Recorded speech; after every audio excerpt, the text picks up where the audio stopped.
on that field today, ask yourself this question. What time is it?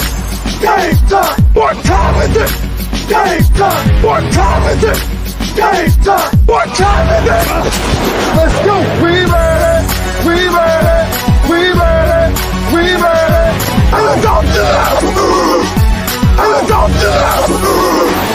When I step on the field, I send one message. And this is what it feels like. This is what it feels like. Football is getting hit. That's it. It's gonna be football now. What time is it? Game time. What time is it? Game time. What time is it? Game time. What time is it? Let's hunt now. Let's hunt now. Let's go. Let's hunt. We made it. And let's go to that. And let's go to that. We're talking about the Jets like we're talking about the Saints. You know, all this, how like we the Miami Heat of football. Yeah. The bottom line is you got to buckle up your chin strap. It's embarrassing. Yeah. Don't disrespect the game like that. There's too much crying from them. He's a man. They can be hit just like us. He's a man. You ought to make the big money. He's a man. Don't cry when you step on the field, man. That's war out there. When I step on the field, I send one message. This is what it feels like. Oh, my bad. Your bad don't work in my world. What time is it? Game time. What time is it? Game time. What time is it? Game time. What time is it? Let's go. Let's go. Let's go. We made it. And let's go to that. And let's go to that. It's a wrap. Game over.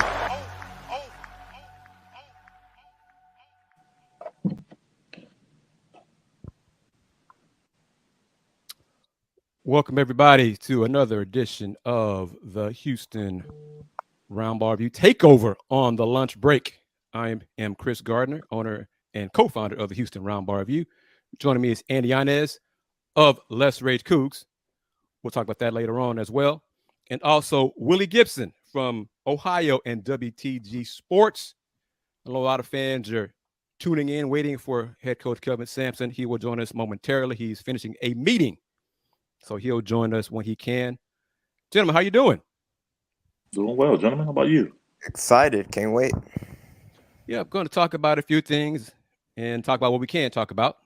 But Derek Grant, the first question of all the stuff about today's show about Houston Cougars men's basketball, the first question is about the Rockets. Man, Derek is a diehard Rockets fan, so let's get into that. But while you wait for Coach Sam to join us, he's momentarily. Coach is in a meeting. Derek wants to know what are our suggestions for the Rockets at the fourth pick, and any diamonds in the rough for the Rockets. Not at the fourth pick, no.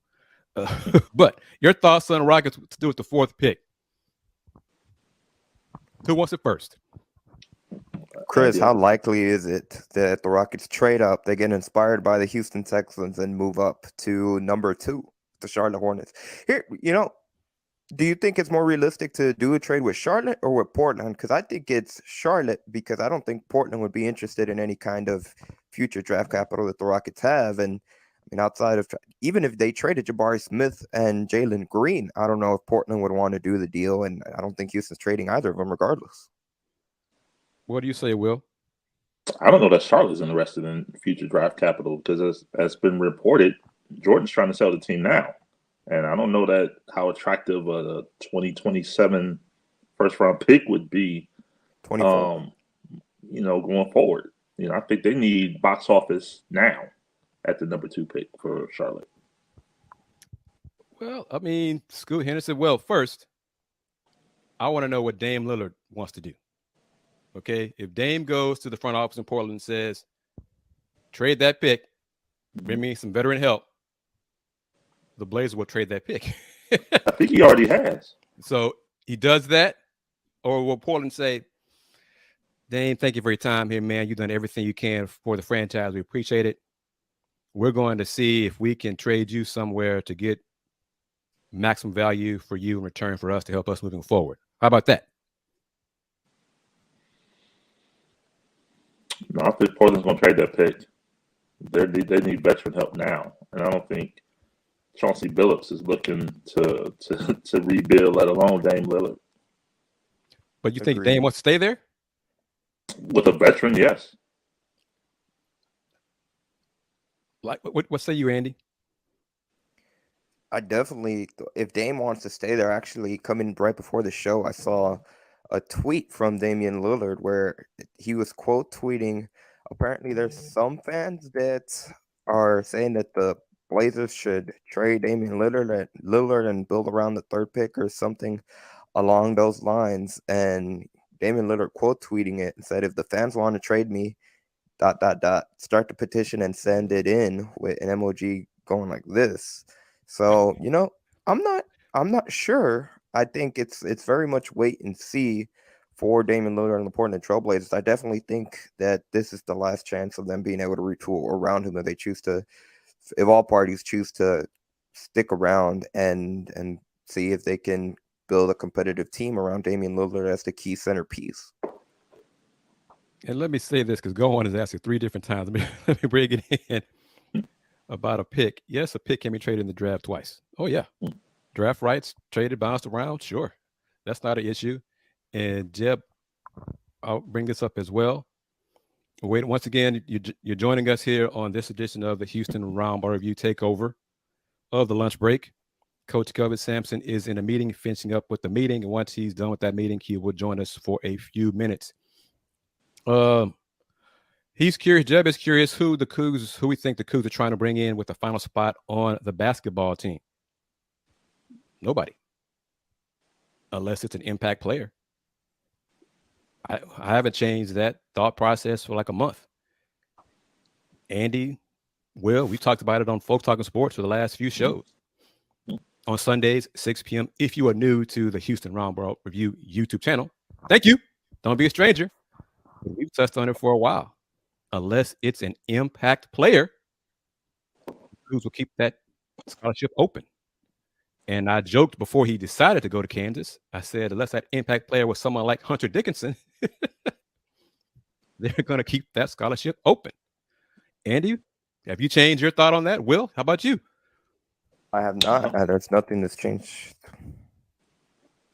Will? No, you definitely look for impact.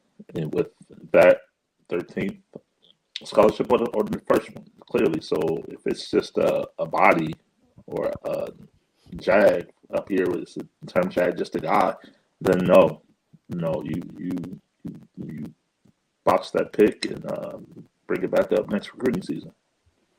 And we're going to bring this up. I want your thoughts on this because I know Coach Sampson probably will have if he chose to answer this question, he have a different answer for the question. But Mr. Smith asks or says, UH cannot win a title with its current front court. Based on what? Based on inexperience? We don't know.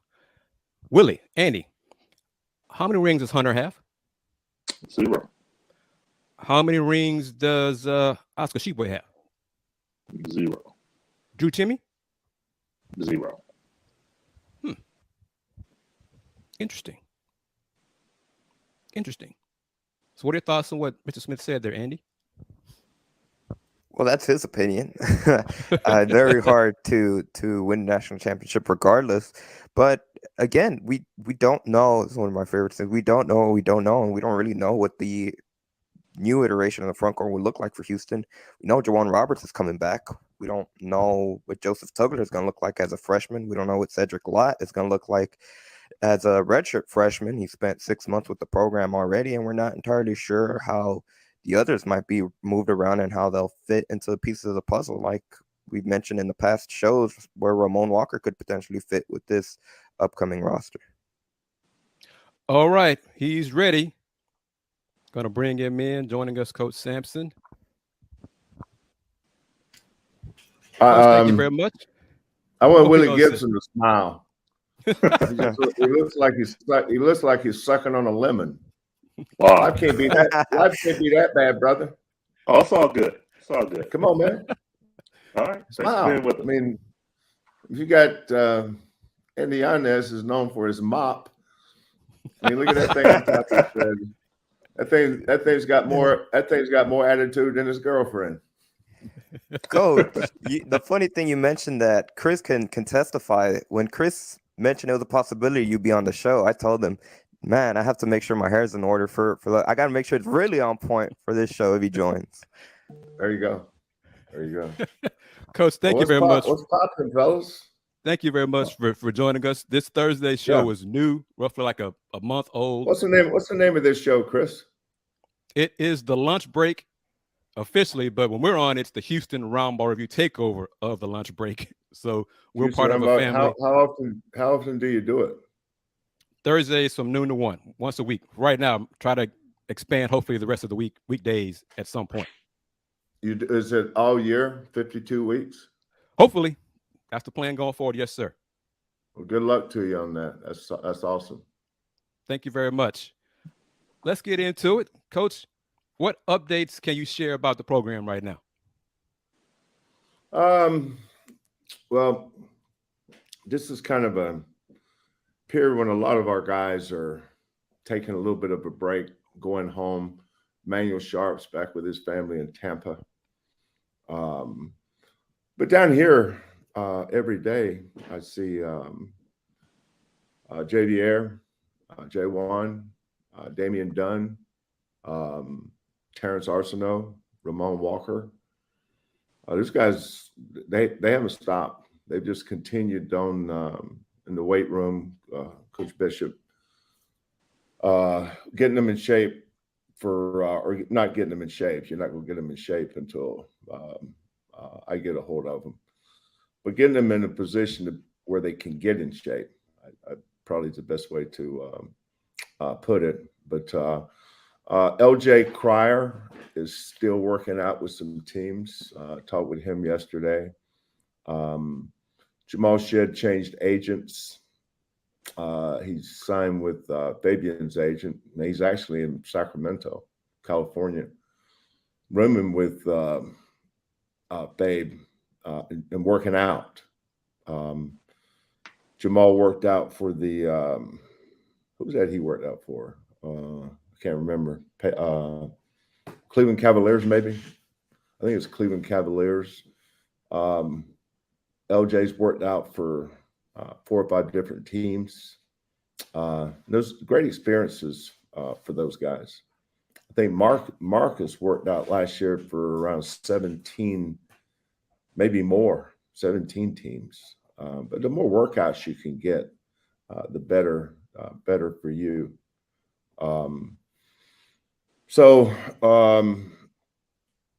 Said Lot is here, but the big date for us will be June, weekend of June 1st, 2nd, and 3rd. All our guys will be back. It used to be basketball practice started, and there was a universal starting date of October 15th. And people still think, well, basketball starts in the fall. When NCAA passed legislation that allows us to work with our kids 8 hours a week in the summer, so there's 10 weeks of summer school, and the NCAA allows us to work 8 of the 10 weeks, 8 hours a week. So that's when it starts. And we've kind of developed our own system on how we handle our days. For instance, Monday is an individual workout day. Tuesday is a position workout day. Wednesday is an independent shooting day. Thursday is 4-on-4, don't turn the damn ball over day. Friday is my day. I'm real careful about my voice in the off season. You know, if you're going to start in June, I don't want to have a 5-day-a-week voice. And that's why I empower my assistant coaches so much. And we have a great staff. You know, secret sauce to our program is how long our staff has been together. You know, we've developed a cohesiveness that our kids feed off of. They feed off the relationship and energy between Kellen and Quantas, or Quantas and Hollis, or KC and Bishop, you know, because, you know, we've been through this thing together. And we obviously know how to move our team from season to season. Now, people can come up and ask silly questions about stuff that it just makes your eyes roll in your head, the way some people think about how a basketball program works. But one of the toughest things is the transfer portal is and I'll use Kansas with Hunter Dickinson as an example. You don't, when you do the portal, you're not adding, you're replacing. So people says, why don't we add a player? Well, if you add a player, you're going to lose two. So Kansas added Dickinson. What happened as soon as they signed Dickinson? You guys followed this stuff at all? Other guys What decided happened? to leave. Who? There's 2 6'10" guys. The guys that played his they're big position. kids. They're big kids left. Yeah. Well, well, we know about it. It happens at all of them. You're not adding any players. Because you're going to replace them. Let's say that we signed Hunter Dickinson. Guess what would happen?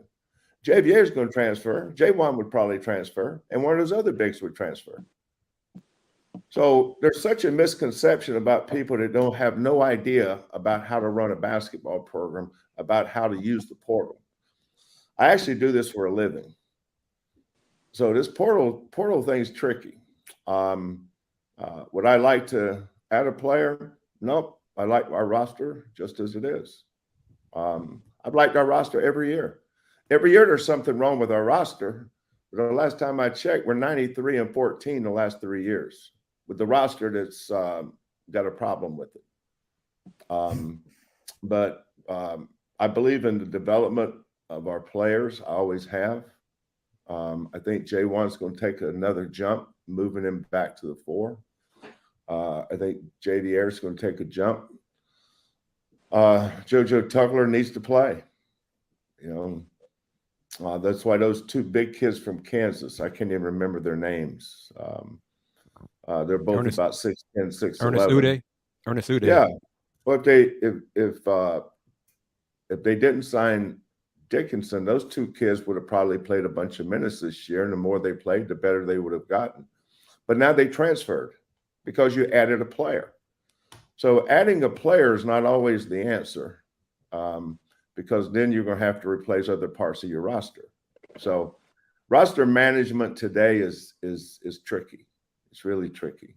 You got to really think about. And the only people that know the inner workings of the program is the coaches. The only thing that I ever deal with is facts. Opinions are kind of like Andy's hair. Every day is different.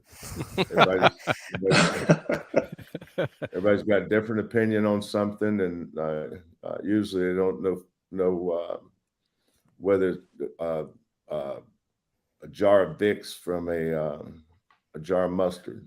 But we just had Big 12 head coaches meetings in Dallas, and we're talking and that was the thing is the transfer portal, and the transfer portal has been great for us. I mean, great. A few years ago, we had Kyler Edwards, Josh Carlton, Tajay Moore. Great. Nobody had any idea about those kids until they saw it announced. Then last year, did we have anybody from the portal last year? I don't think so. And then this year's been great because LJ Cryer is a proven scorer in the Big 12. Then Damian Dunn, who I think is a tremendous fit for how we play. But, all our guys take jumps. Emmanuel Sharp is going to take a jump. Terrence is going to take a jump. But that's how we've stayed a top 10 program, is keep developing our guys and believing in them and trusting in them. And that's where our chemistry comes in. Andy, we got a question for Coach? Yeah, Coach, on the topic of Big 12, how has the Big 12 impacted non-conference scheduling for you guys? Have other teams been more open to scheduling future games or games for the upcoming season? Has it changed at all, just being affiliated with the Big 12? The only people that impacts our non-conference schedule is me. Gotcha. Will? Yeah, Coach. Again, with the following up on the Big 12, do you see any similarities or differences, for that matter, going in this year with UH versus the Big 12 you left in 2006? That's a great question, Willie. You know, when I was in the Big 12, we had a stretch there. The Big 12 was probably better at the top then because we had 4 teams go to the Final Four: Oklahoma, Oklahoma State, Texas, and Kansas. So that was the top of the Big 12 on all 4 of us. And it was the North and South back then. Mm-hmm. So we had a lot of years where we'd go 13-3. We only played 16 conference games. We go 13-3. But we get a 1 or 2 seed in the NCAA tournament. But those 4 teams were always at the top. Rick Barnes was the coach at Texas, and I've always thought Rick was a great coach. Eddie Sutton, Hall of Famer at Oklahoma State. Roy Williams, and then Bill. Bill was the coach when I left Oklahoma, but Bill was at Kansas. Scott Drew, the two coaches that were there that are in the league now that was there when I was there is Bill Self and Scott Drew. And nobody's done a better job of rebuilding a program than Scott Drew. I'm just a big admirer of the job he's done there at Baylor. But where the Big 12's gotten better is top to bottom. You know, that's where they're different than when I was there. You know, there were some teams that were, you know, in rebuilding mode some years. Whereas in this league, nobody's rebuilding, but you don't have to rebuild anymore because of the portal. You just reload, you know, and these players aren't free. Why don't you go get this guy? Well, you got $1 million so I can pay him? I don't. That school does. You know, we recently lost a kid, and it was strictly an NIL deal. We could have got that kid. We didn't have enough money. You know, and people can, but that's where we're at. I mean, I'm on the front lines of this stuff. I see it. You know, a lot of times the first thing they'll say to you is, "So here's the range we're in." Well, how about player development? How about the Fertitta Center? How about the city of Houston? How about our great campus? You know, so it's not about recruiting as much as it used to be. Now, for us, we haven't changed. Now we play the NIL game to a certain point, but we're not where some of these schools are resource-wise. So we have to do the best we can with what we have. Coach, the 13 scholarship is open. In years past, you like to keep it open because you just, as you told us in the past, you just never know. Has that philosophy changed at all for this season, this coming season? Not in 40 years, and it never will. Why would it change? What are your, you mentioned it, coaches, what's the perception of, I kind of know how you might answer this, I think, but joining the Big 12, the coaches, what's their perception of UH coming to Houston, coming to the Big 12 and looking forward to competition? As a coach, you like the competition, right? You're not afraid of anybody, correct? What's the question now? From a Big 12 perspective, your opponents joining the conference, what has been the reaction from the opponents, the opposing coaches when you guys join the Big 12? I have no idea. I haven't talked to anybody about that, you know. But I'm sure you can get some of those guys I didn't know. I didn't know the coach at Iowa State until this week. I really enjoyed meeting him and talking with him. Of course, I knew Mike Boynton, Bill, Scott, Jamie Dixon I've known a long time. Tang, I've known Tang forever. I mean, outstanding coaches, outstanding guys, great schools. But so are we. We have a great school. We've got a great city. And it's a great conference. You know, we're not showing up in this conference asking them for their autograph now. You know, last time I checked, there's a scoreboard up there, and they're going to keep score. So, you know, we believe in who we are, and what we do, and I'd like to think our record speaks for itself. Can you share? But I'm sure. The other coaches have great respect for Houston, but I think they have great respect for Cincinnati and BYU and UCF. You know, everybody tends to be territorial when they think about their school. Every school has a fan base, and they all have opinions on who's good and who's not, and why we're good and you're not. But this is I just think it's great for this university and for our alumni and our fan base to get excited about playing in the one of the best conferences in the country, arguably the best basketball conference, but also overall one of the best conferences, period. It's just great for everybody. You know, for us in basketball, you know, we've got guys that are getting drafted in the first round. We've got guys getting drafted in the lottery.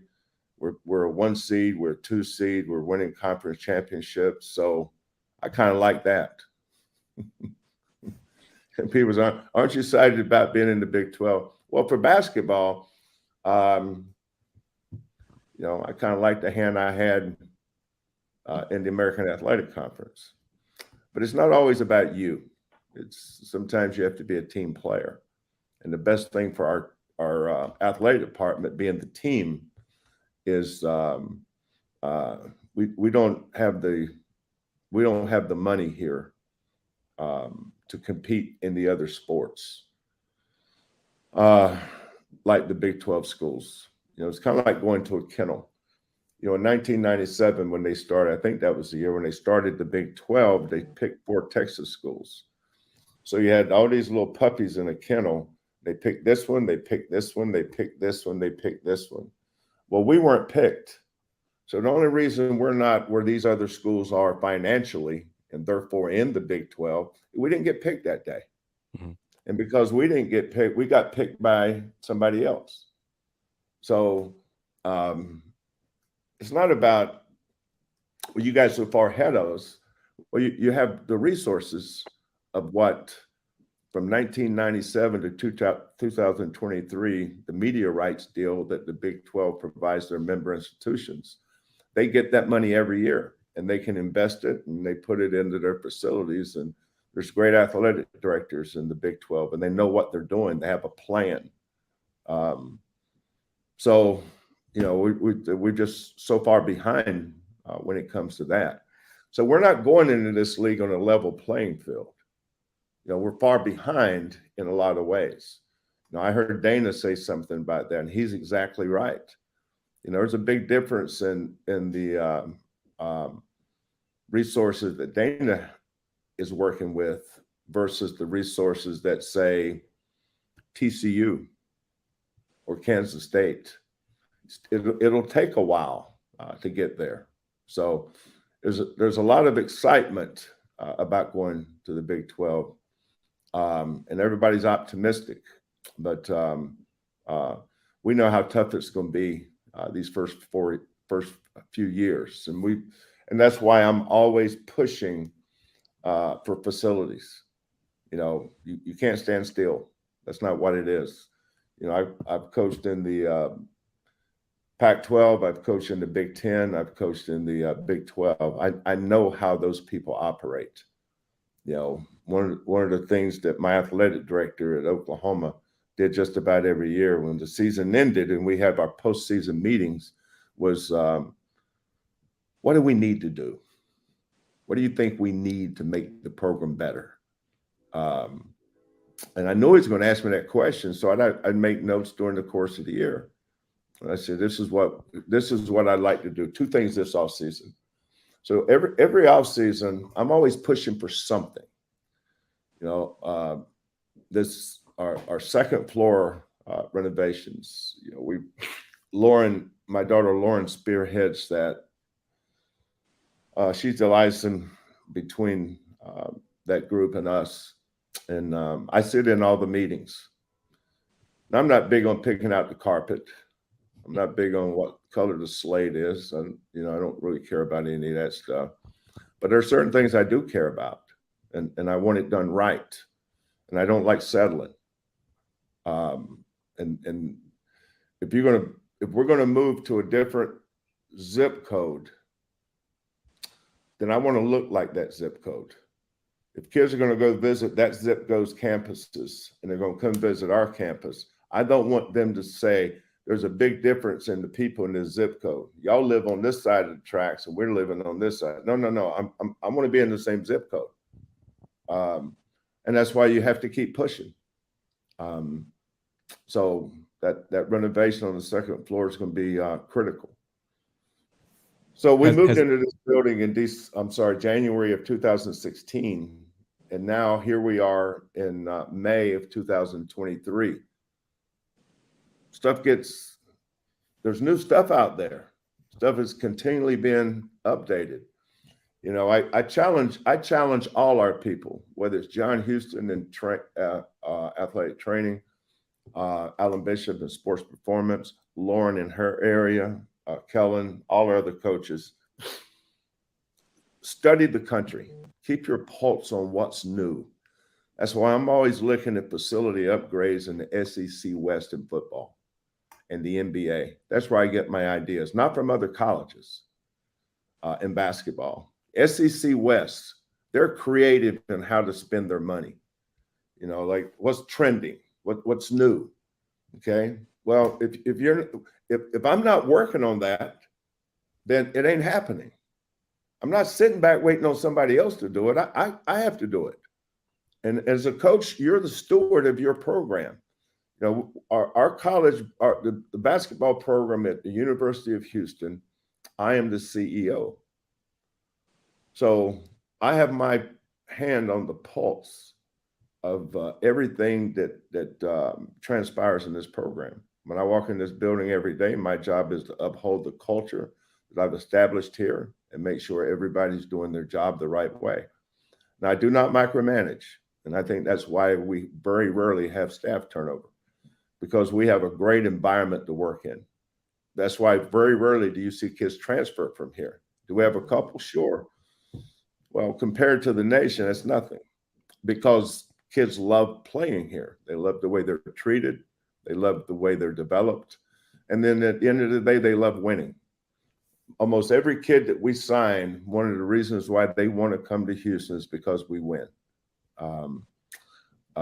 So we got a good thing going here, and I want it to continue to get going, but keep going. But I don't want to sit back and hope that it does.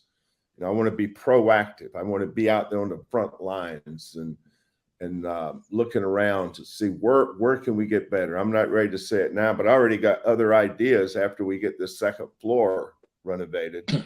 And that's about a $5 million project, I think. And it's going to be awesome. It's going to be beautiful.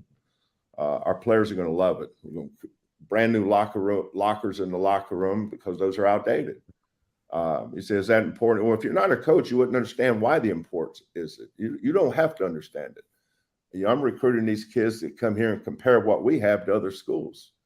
You know, but there's other things in Petita Center and our building that we just have to wait to get to. Some things we have to be patient on.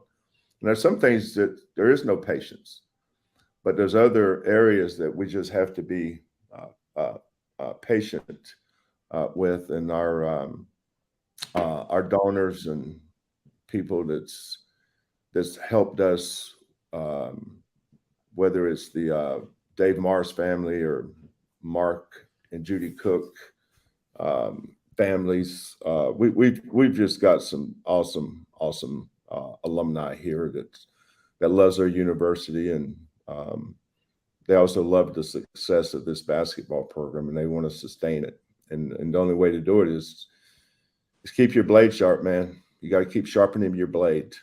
You know, if you got two woodcutters in the woods and you're having a wood cutting competition to see who can cut the most wood, well, guess which one's going to cut the most wood? Well, the one with the sharpest blade. If you got a dull blade, that's hard to work with that. You know, I want to make sure our blade stays sharp. Coach, has the work begun on the second floor? What's the timetable on that completion as well? I think tomorrow morning is our last meeting, taps and loose ends. We have the, you know, I've seen it. I know what it looks like. We've got almost all of the, I call them the mundane things done. Like I love our film room. Don't want to change that too much, but the dining area, the players' lounge, the meal area, the rules have changed. You know, the NCAA changed the rules on how you can feed your student athletes. Back in 2014, when we were designing this building, we were designing it for 2014. And we wanted to be proactive then.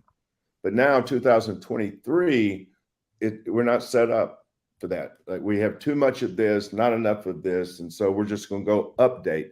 And the second floor is an important floor. Now, the first floor in this building is the development floor. So we're going to change the entryway. We're going to add some things in the training room, add some things in the gym. But that second floor is where 99% of the work, 90% of the work is being done. And then 5 years from now, I would hope whoever the coach is at the University of Houston would say, you know what, it's 2028 or 2029. Here's the things that are trending. We need to change some things here. But that has to be your thought process because of the kids we're recruiting. And nobody else's opinion matters. It's those kids. Those are the kids that we are catering to in terms of putting our best foot forward. But there's a reason why our recruiting has been like it is. But we just want to keep working at it and keep getting better. Coach, can you share any updates about the upcoming trip overseas? We leave August 4th, come back August 15th. We're going to be in Sydney, Melbourne, Cairns. When we're in Italy, we played 3 games, but you know, this is great timing for this trip because we got so many new faces, you know. So probably going to play 4 games on this trip, but the good thing is we get those 10 practices that will spread out over maybe 20 days. And we're not going to go 10 straight days, obviously. But, you know, getting LJ Cryer and Damian Dunn up to speed, Terrence Arsenault, Emmanuel Ramon, Javier said, Jacob McFarland, JoJo Tugler. We got so many new guys, you know. I mean, we're used to replacing guys every year. You know, I think last 5 years we've lost 4 starters every year for 5 years. You know, so how are you going to replace this guy? I've been asked that question for 6 straight years now. We'll replace him like we've replaced the rest. You know, it's like point guard. You know, I like our point guard. Jamal Shedd's going to be our starting point guard.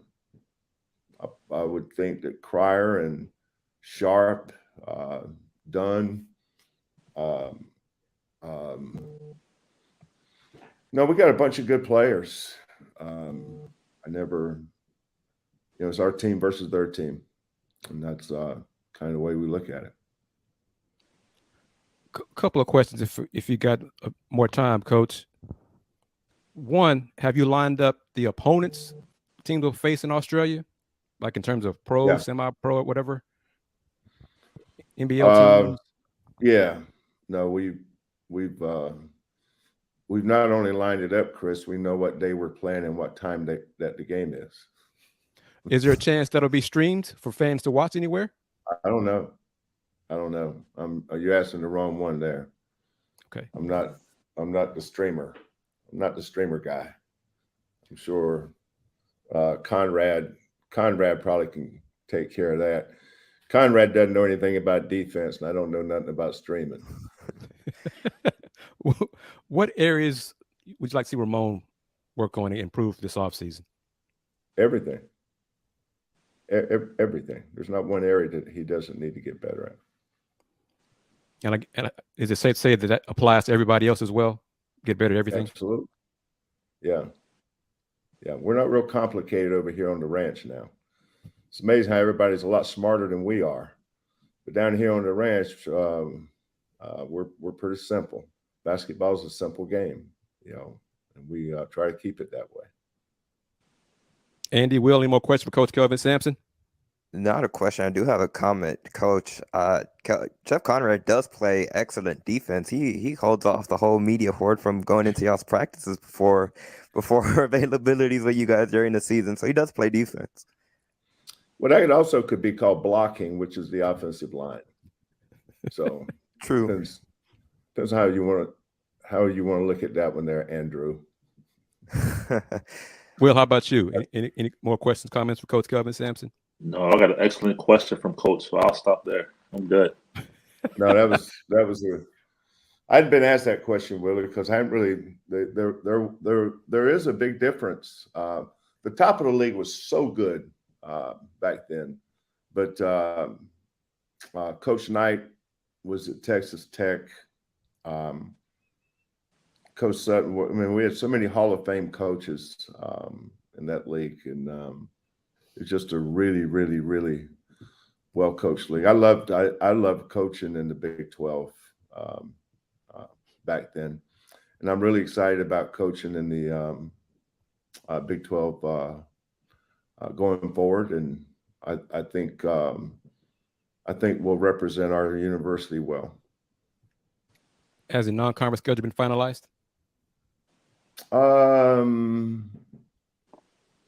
It's a good question. I think so. Yeah, I think we're done. I was looking at all the teams yesterday. No. Is it close for Conrad to announce yet? Who? Is it close enough for Conrad to announce it yet? No. Can't announce them until all the contracts get back. So once the contracts get back, but I think we've been in the top 10 in the net for the last, Andy, you may know better than I do. I think we've been in the top 10 in net for a lot of years, but that's because we know how to schedule. Going back to 2019, 2021 is when you guys were in the top. That's a byproduct of how you schedule. There's a lot of people that are like you schedule this, schedule that, but they don't know how to schedule. Thank God they're not the coach, and I am. And one final question, because you've given us way more than I thought you would. I have. I'm expecting a little honorarium on this one. You might get that. I mean, I got to sit here and look at you three guys for 20 minutes, and I'm not getting compensated for it. My God, Willie! I get on the screen. Willie looks like he's sucking on a lemon. Willie, you got to smile more, brother. He's Ohio State coach. He's from Ohio, so that's kind of different up there. Is there a chance for Fabian Jersey to be retired? Fabian White's jersey? I think Marcus was first team AP All-American. Okay. He was a Jerry West shooting guard, top shooting guard in the country. Fabian White's the all-time winningest player. They would both get my vote. So, I mean, but there's a lot of great players here. There's, and I'm glad you mentioned that, because that is something I want to address, and I probably want to address it this year. I've talked about it with certain people in the past, but I think this year I'm gonna really make a push. There's a couple of guys, Fabian and Marcus and those guys in this era, their time will come, but we got to make sure we're honoring the past too. And there's some great players here. And I'm not saying who they are, but I'm talking about guys like Don Chaney and Dwight Davis. And you can go on and on. Those are the guys I don't want to forget, because this program stands on their shoulders. Coaches are all temporary, man. Nobody stays somewhere forever. But and the people that come after us, hopefully we'll have provided a strong enough foundation so they can stand on our shoulders. But this Houston basketball program, especially when you go back to the 60s and 70s and early 80s, and then even in the 90s and 2000s, there's always been really good players, and we want to make sure that we don't overlook anybody. And that's why it has to be a committee of people instead of one guy selecting, because I like learning about them. I hear about certain players and they'll say, this guy was really good. And I say, well, where is he from? Where did he go to high school? What made him so good? I said, well, who was the best players in the conference then? I love talking. I love talking to the former players. And one of my favorites is Otis Birdsong. That is a good man. I love Otis Birdsong. He has been so good to us and to our program. Ken Cioli. Love Ken Cioli. Those guys, win or lose, it doesn't matter. I think our record in the last 3 years is 93-14, so we haven't lost a lot. But whether we win or lose, those guys are texting. They're so positive. They're supportive of our players, and that's the main thing. Coach, how can we help? How can we help? How can we help? The village idiot can usually figure out the problems, right? You ain't got to be very smart to point out what's wrong. I mean, anybody can do that. But it's those guys that are willing to help you, that want to help, that want to be part of the solution versus pointing out the problems all the time. Those are the people that I surround myself with. I'm not smart enough or qualified to offer opinions on most things, so I don't. But what I do is recognize the people that have a love and a passion for this program. And we have a lot of former players that do, from Dave Mars through Otis. I can go on and on and on and on and on. Ken Cioli. And the other one that doesn't get enough credit, and I know I don't talk about him enough, is Lanny Smith. Lanny Smith's been a great role model for our kids. Our kids look up to Lanny. He's at a level in his life and professional career that our kids aspire to be one day.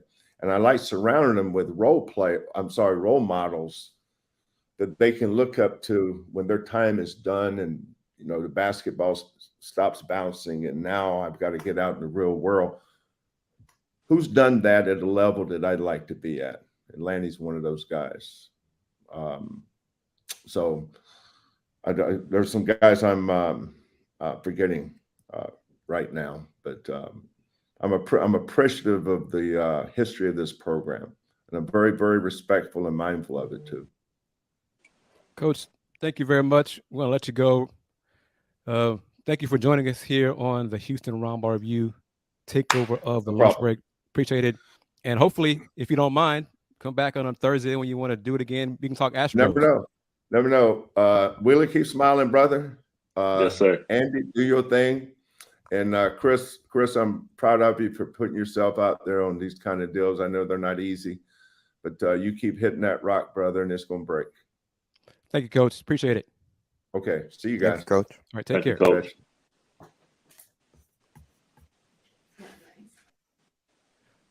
All right. Hey, is my neck okay? Because Coach came from my neck out the box. Huh? Oh my God. He's done that to all of us. So Yeah. You won't leave my hair alone. Yeah, he's done it to me, Andy, Will. Everyone. Join the club, man.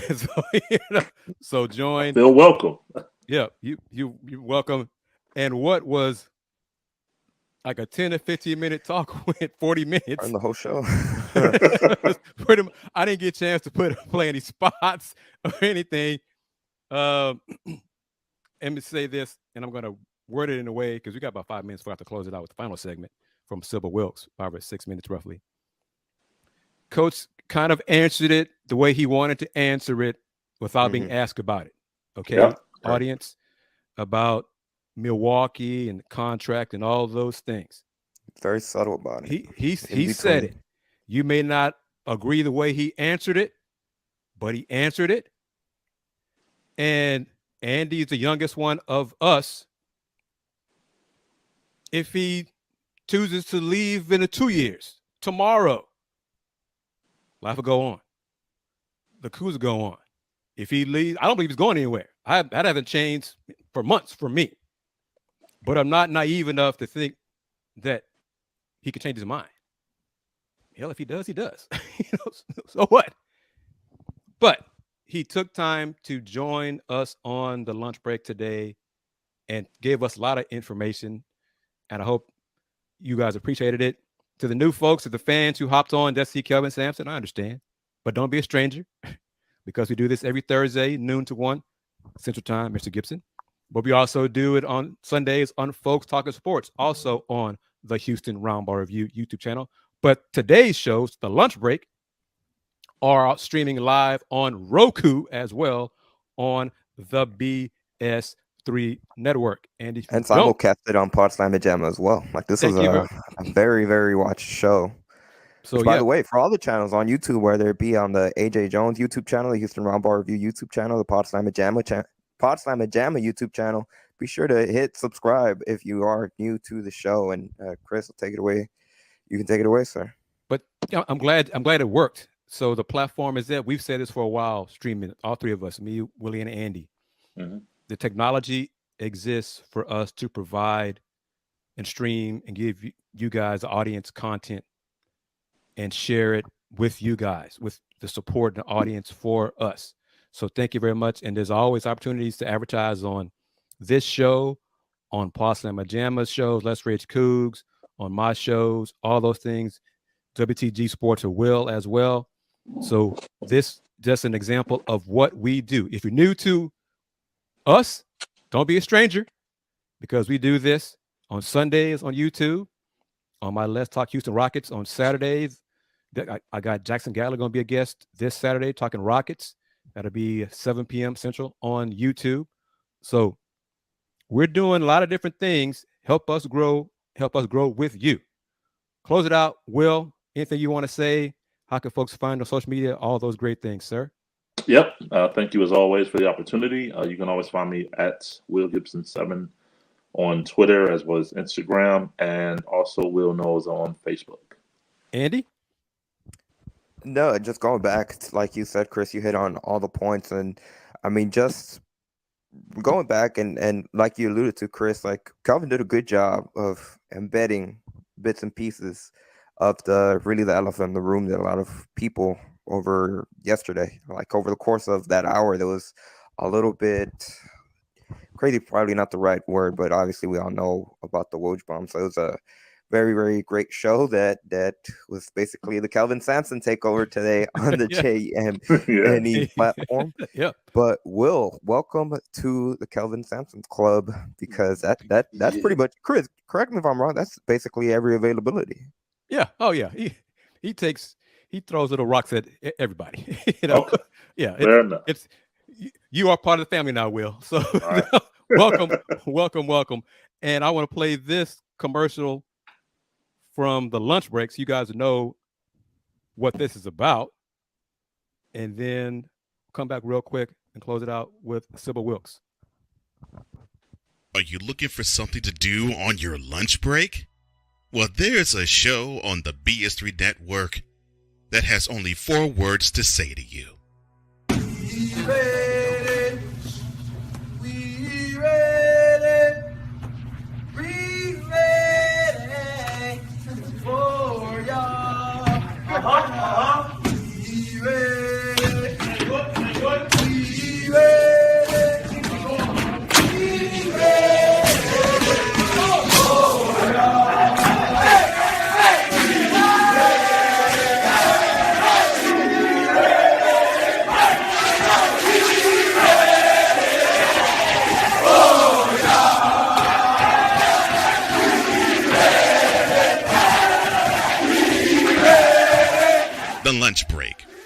AJ, powered by JM&E.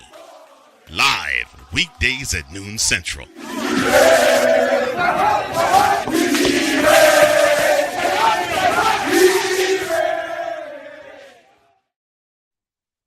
And that's what the lunch break is all about. And hopefully at some point in the future, put it out in the universe.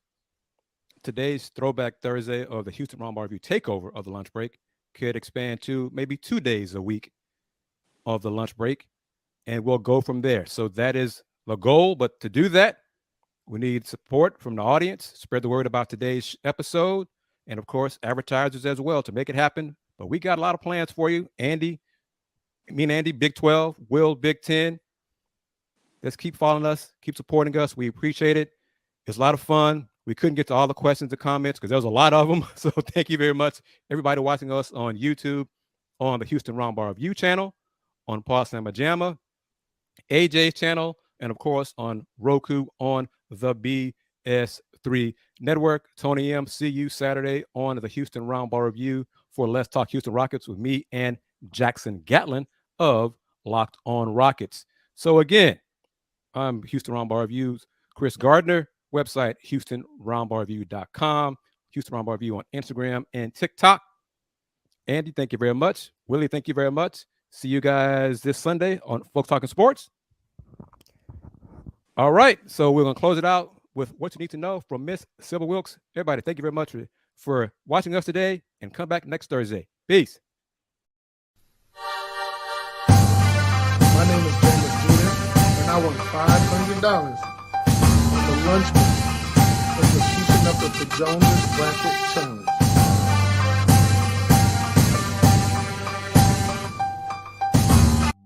It's Sybil Wilkes with what you need to know. You need to know we made it to Friday. It's Friday, May 19th, 2023. Number 1.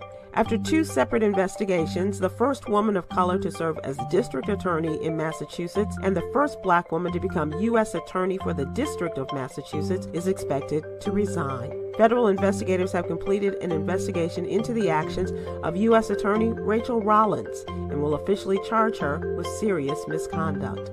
Although the Department of Justice's watchdog has not yet released its report, advanced information indicates charges will include violating federal laws by lying under oath and using her office for political purposes.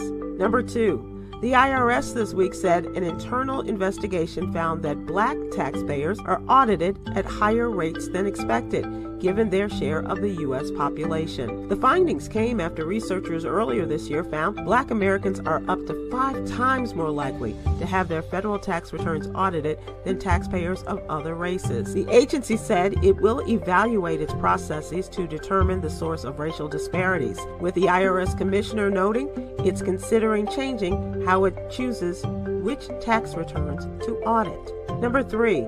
A new study found that awareness, control, and treatment of high blood pressure has dropped among United States adults. 20 years ago, about 70% of adults with high blood pressure were aware they had the condition. This increased to almost 85% in 2013. By 2017, awareness dropped to 77%. Treatment declined too. Almost 54% of those with hypertension had their blood pressure under control in 2013. By 2017, that dropped to 44%. Dr. David C. Goff Jr. said, "We could prevent a lot more heart attacks and strokes if more people had their blood pressure well controlled." Number 4.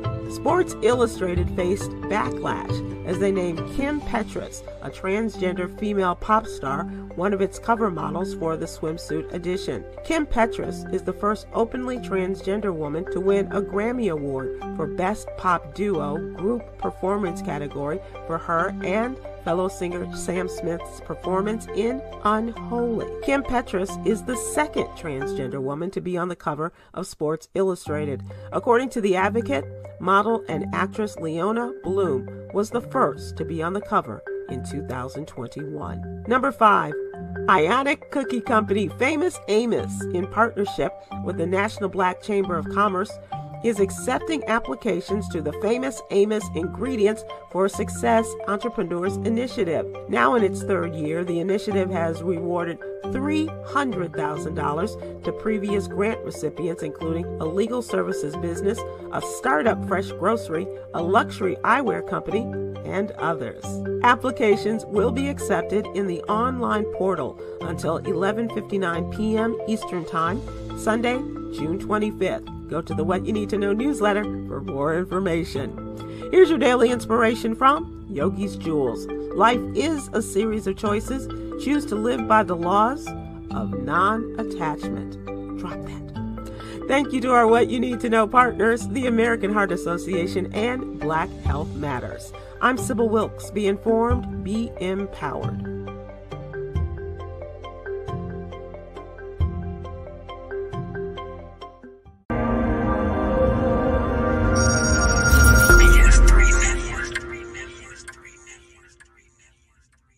BS3 Network, changing the way you watch TV.